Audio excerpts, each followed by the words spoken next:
En ce temps-là, Jésus prit la parole et dit, « Je te loue, Père, Seigneur, du ciel et de la terre, de ce que tu as caché ces choses aux sages et aux intelligents, et ce que tu les as révélées aux enfants. » Matthieu 11, 25.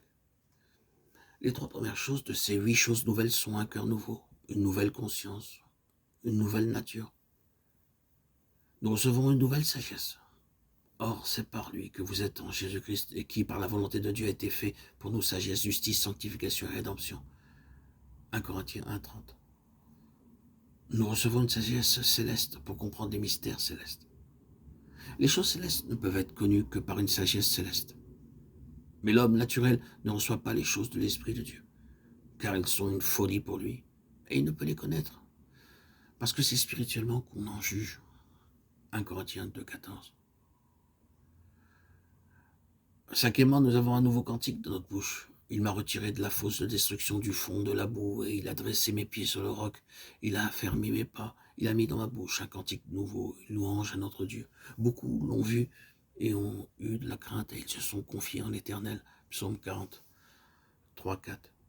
Dieu a-t-il placé un cantique nouveau dans votre bouche, vous permettant de le louer en toutes circonstances?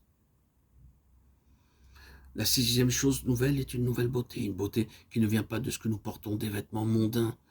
L'Écriture dit, « Il m'a revêtu des vêtements du salut, il m'a couvert du manteau de la délivrance. » Et ceux-ci deviennent de plus en plus resplendissants. Essayez-les, et votre visage resplendira de la gloire de Dieu. Toutes choses seront nouvelles. Voici, je fais toutes choses nouvelles.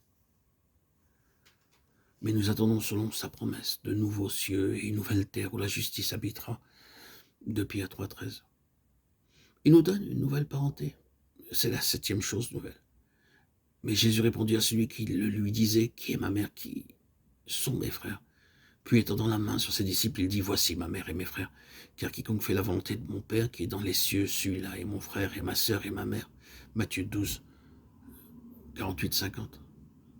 Enfin, nous ne vaincrons pas le diable par les armes mondaines, car les armes avec lesquelles nous combattons ne sont pas charnelles, mais elles sont puissantes par la vertu de Dieu pour renverser des forteresses. 2 Corinthiens 10, 4. Dieu nous donne de nouvelles armes. C'est la huitième chose nouvelle. Maintenant, vous pouvez vaincre l'ennemi. Dans Ésaïe 54, 17, nous lisons, « Toute arme forgée contre toi sera sans effet, et toute langue qui s'élèvera en justice contre toi, tu la condamneras. Tel est l'héritage des serviteurs de l'Éternel, tel est le salut qui leur viendra de moi, dit l'Éternel. » Dans Romains 12, nous voyons les armes de notre guerre. « Mais si ton ennemi a faim, donne-lui à manger, s'il a soif, donne-lui à boire. Car en agissant ainsi, tu amasseras des charbons ardents sur sa tête. » Romains 12, 20. Ne vous laissez pas vaincre par le mal, mais triomphez du mal par le bien. Les nouvelles armes de notre guerre sont l'amour, la bonté, la sympathie, la prière, la tolérance et la patience. En recherchant et en faisant la volonté de Dieu et en honorant la parole de Dieu, nous vaincrons l'ennemi. Lisez la parole de Dieu et invoquez-le. Si vous désirez qu'il vous pardonne, vous transformez face de vous une personne nouvelle.